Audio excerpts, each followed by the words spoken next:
చెప్పండి, నిజంగా మీకు ఆ ఫీలింగ్ ఉందా? నా ఫీలింగ్ ఏంటో నాకే అర్థం కావట్లేదు. ఇంకా నీకేం చెప్పగలను? నన్ను చూస్తుంటే నీకు ఇలా అనిపించిందని ఇప్పుడు నీ మాటలో నాకు అర్థం అవుతుంది. లేదండి, మీ మనసులో నిజంగా అలాంటి ఆలోచన లేకపోతే మీరు అత్తయ్య దగ్గరకు వచ్చి ఇలా మాట్లాడేవారు కాదు కదా. మీ మాటలతోనే అర్థమవుతుంది మీరు ఈ విషయంలో ఎంతో సతమతమవుతున్నారని. చూడు బాబు, నాకు సంబంధించినంత వరకు ఇన్నేళ్లలో అమ్మ దగ్గర నేనే నిజాన్ని దాచలేదు.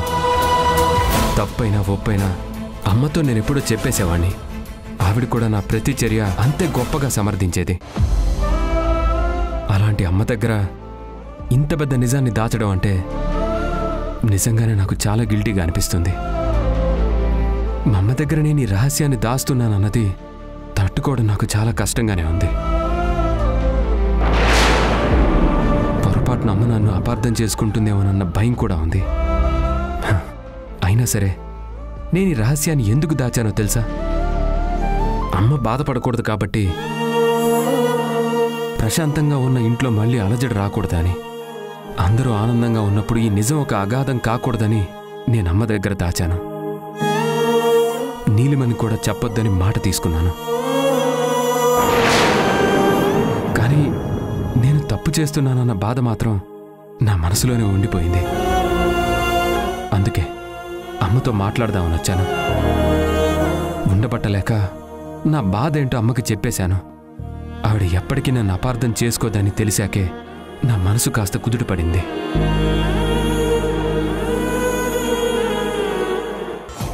చాలు కార్తీక్, నువ్వు తప్పు చేస్తున్నావన్న భావన నీలో ఉంది. ఈ నిజాన్ని దాచినందుకు నీకు నువ్వే ఎంతో ఇన్సల్ట్ ఫీల్ అవుతున్నావు. నీలో ఈ ఫీలింగ్ నాకు చాలు. దీన్ని అవకాశంగా మలుచుకొని నేనేం చేయాలో అది చేస్తాను. ఎలా గెలవాలో అలా గెలుస్తాను. ఏంటమ్మా ఏదో మాట్లాడాలన్నావు? అదే అన్నయ్య, ఇన్ని రోజులు మన మనసులో దాచుకున్న నిజం ఎప్పుడు బయటకు వస్తుందా అని తెలిస్తే ఎలాంటి ప్రమాదం జరుగుతుందా అని అనుక్షణం భయపడుతున్నాము. నీ పేరు మీద నువ్వు బాగుండాలని వ్రతం చేశాం. ఆ వ్రతం మహత్యం ఏంటో అప్పుడు పూజారి గారు చెప్తే అర్థం కాలేదు, కానీ ఇప్పుడు నాకు పూర్తిగా అర్థమైంది. ఆయనకు అంత పెద్ద నిజం తెలిసినా, నీలిమ ఎంత పెద్ద ప్లాన్ చేసినా కూడా ఈ సమస్యకు ఒక పరిష్కారం దొరికింది. ఆయనంతటా ఆయనే నీలిమ నోరు మూయించేశారు. నిజంగా ఇదంతా ఆ వ్రత మహత్యమే. లేదంటే పరిస్థితి ఎలా ఉండేదో ఊహించుకుంటేనే నాకు భయమేస్తోంది. నిజమేనమ్మా, కార్తీక్ అర్థం చేసుకున్నాడు కాబట్టి సరిపోయింది. నీలిమ చూడు అసలు ఎంత కుట్ర చేసిందో. ఆ వీడియో నీ చేత్తోనే డిలీట్ చేయించింది. అప్పుడు ఎందుకలా చేయించిందా అని అనుమానం వచ్చింది, కానీ నా అనుమానమే నిజమైంది. ఆ వీడియో వల్ల తనకు ప్రయోజనం లేదు. అది ఎప్పుడు చూపించినా సరే, ఎప్పుడు దాచిపెట్టిన వీడియోని ఇప్పుడెందుకు చూపిస్తున్నావని తన్నే తప్పు పడతారని నీలిమకు తెలుసు. అందుకే మనల్ని నమ్మించడానికి నీ చేత్తోనే ఆ వీడియోని డిలీట్ చేయించింది. నువ్వు నా కోసం ఒక వ్రతం చేస్తుంటే దాన్ని అవకాశంగా తీసుకుని మనల్ని బుక్ చేయాలనుకుంది. కానీ మనం ఆలోచించింది మంచి కాబట్టి ఆ దేవుడు కూడా మనకు సహకరించాడు. నేను నాన్న మాటలు విన్నప్పుడు నాకు కూడా కన్నీళ్ళొచ్చాయమ్మా. తన కొడుకే కళ్ళ ముందు ఉన్నప్పుడు నా కొడుకులో ఉన్నావని నాన్న అన్నప్పుడు నాకు బాధగా అనిపించినా సరే, నేను ఈ కుటుంబం మనిషిని, ఈ కుటుంబం గురించి ఆలోచిస్తున్నానని నేను ఇంకేం మాట్లాడలేకపోయాను. కానీ నీలిమని నమ్మడం కష్టం అనుకున్నా తనని కార్తీక్ ఆపేయడం ఆనందంగా ఉంది. తను ఖచ్చితంగా బయటికి చెప్పించడానికి ఏదో ఒక ప్రయత్నం చేస్తూనే ఉంటుంది. ఏంటి కార్తీక్ ఇంకా ఆలోచిస్తున్నావు? నేను చెప్పేది నీకు అర్థం అవుతుందా? బాగా అర్థం అవుతుంది. నువ్వు నిజం చెప్పొద్దని దేవుడి సాక్షిగా నేను మాట తీసుకున్నాను. అది నువ్వు తట్టుకోలేకపోతున్నట్టున్నావు. అందుకే ఇప్పుడు నిజం నా నోటితో చెప్పించాలని నువ్వు ఆలోచిస్తున్నావు. ఇది చెప్పడానికేనా నువ్వు నన్ను పిలిచింది? ఏంటి కార్తీక్, నువ్వు నన్ను అనుమానిస్తున్నావా? నేను ఆలోచించేది నీ గురించి. నేను బాగుండాలని కోరుకునేది మీ కుటుంబం గురించి. అలాంటి మీ కుటుంబంలో ఒక పెద్ద ఇష్యూ జరిగింది. దాన్ని నువ్వు దాస్తున్నావు. కానీ నిజమన్నది ఎల్లకాలం దాగదు కదా కార్తీక్. ఏదో ఒక రోజు ఖచ్చితంగా బయటకు వస్తుంది. అది నువ్వెందుకు అర్థం చేసుకోవటం లేదు? ఎలా బయటకు వస్తుంది నీలిమా? భాను పార్దు చెప్పరు, నేను చెప్పను. ఇంకా నిజం తెలిసింది నీ ఒక్కదానికే. నువ్వు చెప్పాలనుకున్నా కూడా చెప్పను అని ఆ దేవుడి సమక్షంలో మాటిచ్చావు. కాబట్టి నువ్వు చెప్పలేవు. ఇంకా నిజం ఎలా బయటకు వస్తుంది? ఇచ్చిన మాటను కూడా తప్పి నువ్వు చెప్దాం అనుకుంటున్నావా?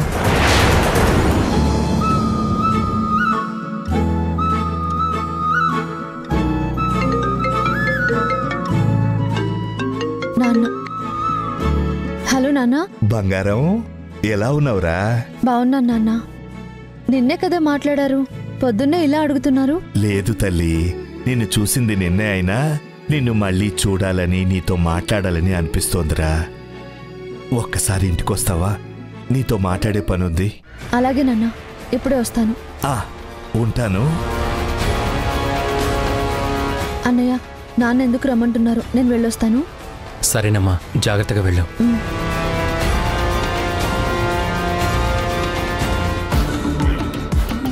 ఏంటి కార్తీక్ ఇది? చిన్నపిల్లల్లా మాట్లాడుతున్నావు. కొంచెం మెచ్యూర్గా ఆలోచించు. నిజం నేను చెప్పక్కర్లేదు, నిజం దాగదు అని చెప్తున్నాను. ఇన్ని రోజులు భాను పార్దు నిజాన్ని దాచారు. ఆ నిజం దాగిందా? తను చేసిన ఒక్క పూజ ద్వారా బయటపడింది. నువ్వు నన్ను చెప్పొద్దు అని నా దగ్గర మాట తీసుకున్నావు. నీ మాటకి నేను విలువిస్తాను కాబట్టి నేను చెప్పను. కానీ నేను చెప్పనంత మాత్రాన నిజం అనేది అబద్ధమైపోతుందా? మొత్తానికి అంతమైపోతుందా? నిజం నిప్పు లాంటిది కార్తీక్. అది ఎప్పుడు రాజుకుంటూనే ఉంటుంది, ఎవ్వరూ ఆర్పలేరు. అది బయటపడిన రోజు నువ్వు దోషివవుతావు. ఆంటీ అప్పుడు నిన్ను అనుమానంగా చూస్తారు. ఇంత పెద్ద నిజం నీకు తెలిస్తే మీ అన్నయ్య చావుకి కారణమైన వాడు మనింట్లోనే ఉన్నాడని తెలిసినా కూడా, నేను కన్నీళ్లు పెట్టుకుంటున్నా కూడా నువ్వు నా దగ్గర చెప్పకుండా దాచావా? ఇదేనా నువ్వు నాకిచ్చే విలువ అని ఆంటీ నిన్ను అడగొచ్చు. ఆ రోజు నువ్వు ఆంటీకి ఏ సమాధానం చెప్తావు? నీ తప్పు లేకుండానే, నువ్వు ఏమీ చేయకుండానే ఒక దోషిలా మిగిలిపోతావు. నిన్ను ప్రాణంగా ప్రేమించే ఆంటీ ముందు నువ్వు దోషివవుతావు. ఆంటీ అంటే నీకెంత ఇష్టమో నాకు తెలుసు కార్తీక్. ఆవిడ నిన్నలా అనుకుంటే నువ్వు తట్టుకోలేవని కూడా నాకు తెలుసు. అందుకే నీ గురించి ఆలోచించే నీ స్నేహితురాలిగా నీకీ విషయం చెప్తున్నాను. బాగుంది నీలిమా, చాలా తెలివిగా మాట్లాడుతున్నావు. నీ తెలివికి హ్యాట్స్ ఆఫ్. ఎందుకు తెలుసా? చెప్పొద్దు అని నేను నీ దగ్గర మాట తీసుకున్నాను. నా మీదున్న గౌరవంతో నువ్వు చెప్పటం లేదు. కానీ చాలా తెలివిగా నా నోటితోనే నేను నిజం చెప్పేలా నువ్వు నన్ను ఇన్ఫ్లుయెన్స్ చేస్తున్నావు. అందుకే నీ తెలివికి హ్యాట్స్ ఆఫ్. కానీ నేను నిజం దాచింది నా కుటుంబం బాగుండాలని. అది నీకెందుకు అర్థం కావటం లేదు? ఏంటి కార్తీక్, నేను ఈ ప్రపంచంలో అందరికన్నా ఎక్కువ ఇష్టపడేది ఎవరినో తెలుసా? నిన్నే. నువ్వు చిన్నగా బాధపడినా కూడా అది నాకు మోయలేనంత బరువైన బాధ అవుతుంది. నువ్వు కొంచెం ఆనందపడినా కూడా నీకన్నా 100 రెట్లు నేను సంతోషిస్తాను. అది నాకు నీ మీద నా అభిమానం. అలాంటి నా స్నేహితుడు తన కన్న తల్లి ముందే దోషిగా నిలబడకూడదని నేను నీ గురించి ఇంతలా చెప్తున్నాను. ఇది నీ కుటుంబం కార్తీక్. మీరంతా బాగుండాలని నువ్వు కోరుకోవటంలో తప్పులేదు. మీ ఇంటి విషయంలో నేను జోక్యం చేసుకోవటం కరెక్ట్ కూడా కాదు. అయినా సరే నేను ఇలా ఎందుకు మాట్లాడుతున్నానో తెలుసా? నేను ఎప్పుడు కూడా పరాయిదాన్ని అనుకోలేదు. నేను కూడా ఇంట్లో మనిషిని అనుకున్నాను, మీలో ఒకరిని అనుకున్నాను. ఆంటీకి ఎప్పటికీ ద్రోహం చేయకూడదు, ఎవ్వరు చేసినా సహించకూడదని నేను నిర్ణయించుకున్నాను. ఒకటి గుర్తుపెట్టుకో కార్తీక్, తల్లిని మించిన దైవం లేదు. ఆవిడ దగ్గర నిజం దాచటంలో అర్థం లేదు. అయినా పార్థి ఇప్పుడు మీ ఇంటి అల్లుడు. తనని అందరూ యాక్సెప్ట్ చేస్తున్నారు. తన మంచితనాన్ని చూసి అందరూ మెచ్చుకుంటున్నారు. నిన్న రాత్రి కూడా అదే జరిగింది కదా. మరి అందరి యాక్సెప్టెన్స్ ఉన్నా పార్థి శివ అని తెలిస్తే మాత్రం శత్రువు ఎందుకు అవుతాడు? గొడవలు ఎందుకు జరుగుతాయి? కానీ నిజం తెలియగాని నువ్వు చెప్పావనుకో, ఆంటీ నిన్ను నమ్ముతారు, నీ మాటకి విలువిస్తారు. నీ నిర్ణయమే తన నిర్ణయం అంటారు. అప్పుడు నువ్వు చెప్పొచ్చు కదా, పార్థు మనింటి అల్లుడమ్మా, నా చెల్లెలు భర్త, తన కడుపులో పెరుగుతున్నది నా రాము అన్నయ్యమ్మ. ఇప్పుడు తన మీద మనం పగ పెంచుకుని ఏం చేస్తాం? ఇదంతా మన కోసమే చేశారు అని నువ్వు ఆంటీని కన్విన్స్ చేయొచ్చు కదా కార్తీక్. అప్పుడు నువ్వు నిజం దాచినట్టుండదు. మీ అమ్మగారి దగ్గర నువ్వు దోషిగా నిలబడవు. అందుకే నేను నీకింతలా చెప్తున్నాను. అంతేగాని ఇంట్లో గొడవలు పెట్టాలని కాదు. ఇంక నువ్వే ఆలోచించుకో.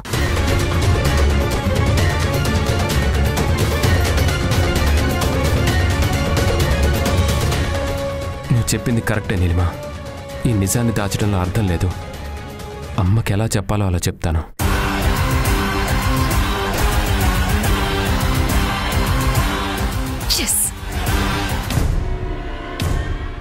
అమ్మా, నీతో ఒక విషయం మాట్లాడాలి.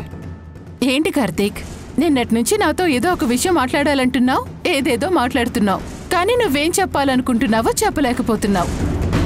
అవును మనవడా, తన ప్రాణాలకు తెగించి తల్లి పిల్లలకు ప్రాణం పోస్తుంది. అలాంటి తల్లి దగ్గర మొహమాటం ఎందుకు? నువ్వేమనుకుంటున్నావో చెప్పు. నేను చెప్పేది నువ్వు ఎలా తీసుకుంటావో నాకు తెలీదు, కానీ నీ దగ్గర దాస్తూ నేను మాత్రం ఉండలేకపోతున్నాను. అది నువ్వు మంచిగా తీసుకుంటావనే అనుకుంటున్నాను. ఏంటి కార్తీక్, ఎందుకు అంతలా ఇబ్బంది పడుతున్నావు? నువ్వు భాను ఎక్కడికైనా వెళ్ళాలనుకుంటున్నారా? పోనీ కొన్నాళ్ళు హనీమూన్ ఏవైనా వెళ్ళొద్దామని ప్లాన్ చేస్తున్నారా? అయినా అది చెప్పడానికి ఎందుకురా ఇంత మొహమాటం? చూడు, మీరెద్దరూ సంతోషంగా ఉండాలనే కదరా ఈ అమ్మ కోరుకునేది. మీరు ఏ ఏ దేశాలు తిరిగి రావాలనుకుంటున్నారో అన్ని దేశాలు తిరిగి రండి. అన్ని ఏర్పాట్లు నేనే చూసుకుంటాను. అది కాదమ్మా, ఈ విషయం చాందినికి, ఈ ఇంటి పరువు మర్యాదలకి సంబంధించిన విషయం.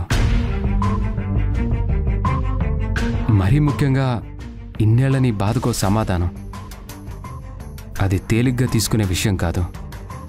అలా అని ఇప్పుడంత సీరియస్గా తీసుకునే పరిస్థితి కూడా లేదు.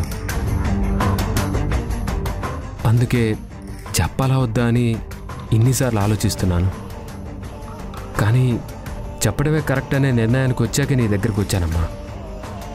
ఏంట్రా ఏదేదో మాట్లాడుతున్నావు? ఇంటి పరువు అంటున్నావు, మర్యాద అంటున్నావు, ఏది అర్థం కాకుండా మాట్లాడుతున్నావు. మాకే తెలియకుండా మళ్ళీ ఏమైనా జరిగిందా? అదేంటో చెప్పరా? చూడు కార్తీక్, కాకపోతే నువ్వు చెప్పేది ఏదైనా సరే మన ఇంటి కోసం, మన మంచి కోసం అంటున్నావు కాబట్టి దాన్ని ధైర్యంగా తీసుకుంటాను.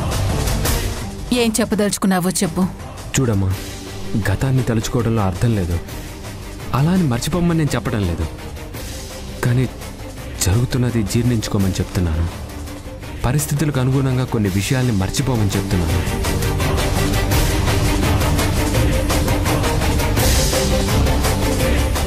ఇదంతా ఎందుకు చెప్తున్నానో తెలుసా?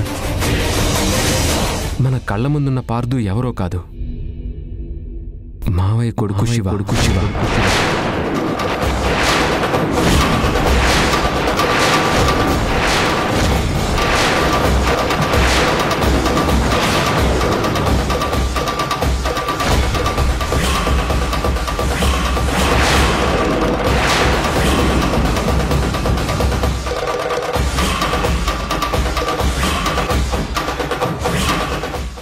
ఏంట్రా నువ్వు అనేది? ఈ పార్దునే శివ?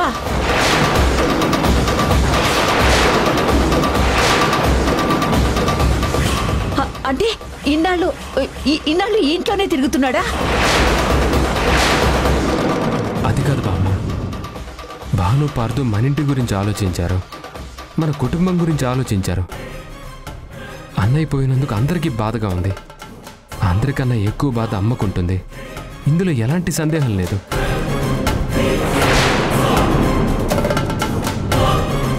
కానీ ఒకటి, చనిపోయిన మనిషిని ఏం చేసినా తిరిగి తీసుకురాలేం. ఎంత పగ పెంచుకున్నా సరే మనుషులు దూరం అవుతారే తప్ప మనకి దూరమైన మనిషి ఎప్పటికీ రాడు కదా. ఇదే భాను ఆలోచించింది.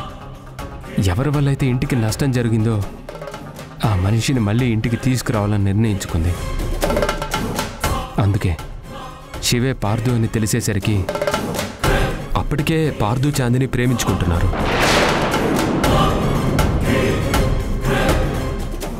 ఈ పెళ్లి జరిపించాలని అంత పట్టుబట్టింది. తన వల్ల ఇంటి పెద్ద కొడుకు దూరం అయ్యాడని, తనే ఇంటికి పెద్ద కొడుకులా మారాలని వాళ్ళ అన్నయ్య దగ్గర మాట తీసుకుంది. ఆ మాట కట్టుబడే చాందిని మెడలో తాలి కట్టిన పార్దు మనతో అంత ప్రేమగా ఉంటున్నాడు.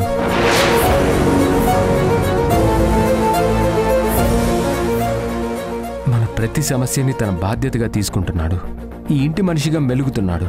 తను మంచివాడు కాబట్టి పైలోకంలో ఉన్న అన్నయ్య ఆత్మ కూడా శాంతిస్తుంది. ఇప్పుడు మన చాందిని కడుపులో అన్నయ్య పుడుతున్నాడని మనందరం అనుకుంటున్నాం కదా. అంటే అన్నయ్య పార్థుబావని క్షమించాడు. ఇంకా మనం పగ పెంచుకోవడంలో లాభమే ఉంటుందమ్మా.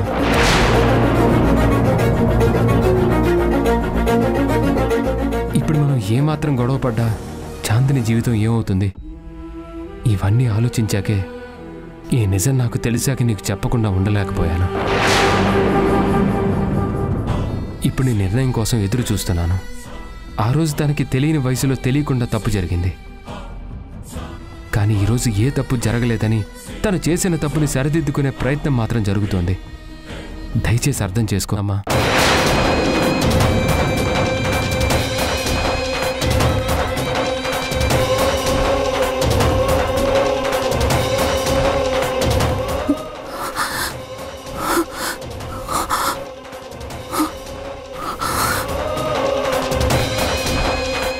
అత్తయ్య, ఎటువంటి పరిస్థితుల్లోనూ నేను మిమ్మల్ని మోసం చేయాలనుకోలేదు అత్తయ్య. మీరు బాధపడితే నేను తట్టుకోలేను. మీ కడుపులో రగిలిన చిచ్చుని ఎప్పటికీ ఎవరూ ఆపలేము. ప్లీజ్ అత్తయ్య, ఎందుకంటే తన ప్రాణంగా పెంచుకున్న పిల్లలు దూరం అయితే ఆ తల్లి తట్టుకోలేదు. అలాంటిది తన కొడుకు ప్రాణం పోయిందంటే ఆ నరకం ఎంత బాధగా ఉంటుందో నాకు తెలుసు. అది ఎవరు ఓదార్చలేని బాధ అవుతుందని నాకు తెలుసు అత్తయ్య.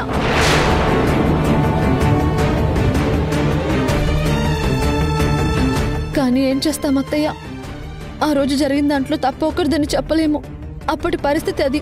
ఆ క్షణాన జరిగిన దాంతో ఆ విషయం గురించి భయపడే అన్నయ్య మనందరికీ దూరం అయిపోయాడు. రాము శాశ్వతంగా దూరం అయ్యాడు. మా అమ్మ కన్ను మూసేంత వరకు తన కొడుకు ఎలా ఉంటాడో ఎక్కడుంటాడో కూడా తెలియదు. ఆ బాధతోనే అమ్మ చచ్చిపోయింది. ఇవన్నీ ఆలోచించాను. నేనెంత బాధపడినా సరే ఈ ఇంటికి న్యాయం చేయాలని నిర్ణయించుకున్నాను. చాందిని జీవితంలోకి అన్నయ్య వస్తే ఈ ఇంటికి మంచి జరుగుతుందని ఆలోచించాను. అందుకే అత్తయ్య ఈ నిజాన్ని దాచి పెళ్లి చేశాను. కానీ ఏ క్షణమైనా ఇది మీకు తెలిస్తే మీరు ఇలా కుమిలిపోతారని నాకు తెలుసు అత్తయ్య. అందుకే దాచాను తప్ప మీకు తెలియకూడదని, మిమ్మల్ని బాధ పెట్టాలని కాదు. అత్తయ్య, అత్తయ్య, ఈ నిజం ఇలా తెలిసినప్పుడు తట్టుకోవడం ఎంత కష్టంగా ఉంటుందో నాకు తెలుసు అత్తయ్య. కానీ నన్ను కన్న మా అమ్మ మీద ఒట్టేసి చెప్తున్నాను. నేను ప్రాణంగా ప్రేమించిన నా భార్య చాందిని మీద ఒట్టేసి చెప్తున్నాను. ఆ రోజు నేను కావాలని చేసిందైతే కాదు. నాకే తెలియకుండా ఆటలో భాగంగా అలా జరిగిపోయింది అత్తయ్య. అది మీకు బాధ కలిగించింది. ఆ భయంతోనే ఇన్నాళ్ళు నేను మీ అందరికీ దూరంగా ఉన్నాను అత్తయ్య.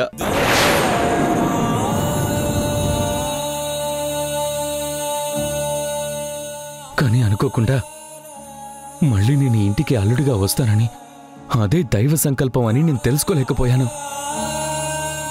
ఆ క్షణమే నిర్ణయించుకున్నాను. నా వల్ల ఏ కుటుంబానికైతే బాధ కలిగిందో ఆ కుటుంబం మళ్ళీ నా వల్లే ఆనందంగా ఉండాలనుకున్నాను. అలాగే ప్రవర్తించాను.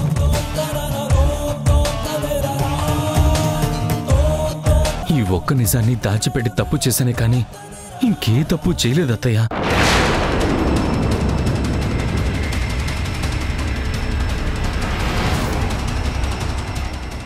కార్తీక్ నాకు నిజం చెప్పి మంచి పని చేశాడు.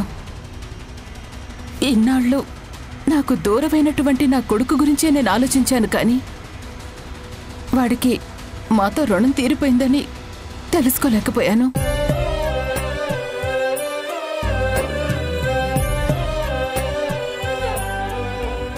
నాకు నా కొడుకు దూరమైనట్టే మీనాక్షి వదినకు కూడా కొడుకు దూరంగానే ఉన్నాడు కదా. ఆ బాధ తను అనుభవించింది కదా. ఇప్పుడు నువ్వొచ్చి మా ఇంటి బాధ్యతని తీసుకున్నావు, కొడుకుగానే ఉంటున్నావు. కానీ ఆ అదృష్టం కూడా మీ అమ్మకి దక్కలేదు కదా. ఇక ఏ పగలు ప్రతీకారాలు లేవు. ఇక నేను మనస్ఫూర్తిగా క్షమిస్తున్నాను. ఇక నుంచి నువ్వే నా ఇంటి పెద్ద కొడుకువి.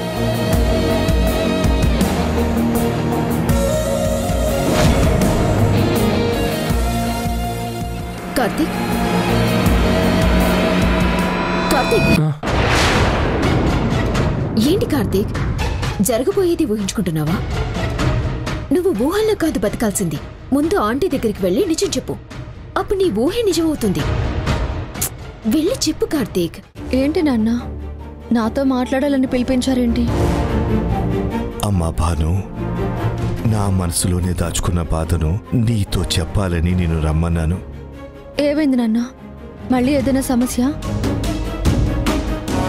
సమస్య వచ్చేదేనమ్మా, కానీ పరిష్కారం రాకుండానే ఆ సమస్య అలా అర్ధాంతరంగా ఆగిపోయింది. శివ నా దగ్గరికి వస్తున్నాడేమోనని నేను నమ్మాను. అదంతా నాటకం అని తెలిసాక నేను చెల్లెమ్మని ఓ మాట అడిగాను. నా శివ ఎప్పుడు తిరిగి వచ్చినా నువ్వు క్షమిస్తావా చెల్లెమ్మ అని. కానీ చెల్లెమ్మ ఎప్పటికీ క్షమించననేసింది. మనందరితో ఇంత సంతోషంగా ఉంటున్న చెల్లెమ్మ శివ విషయంలో మాత్రం ఇప్పటికీ అదే కోపంతో పంతంతో ఉంది. నువ్వెప్పుడైనా చెల్లెమ్మతో శివ విషయం మాట్లాడతావేమో, చెల్లెమ్మ బాధపడుతుందో కోపడుతుందోనని ఈ విషయం నీకు చెప్పడానికే రమ్మన్నాను. ఎప్పుడూ ఈ విషయం చెల్లెమ్మ దగ్గర తీసుకురాకు.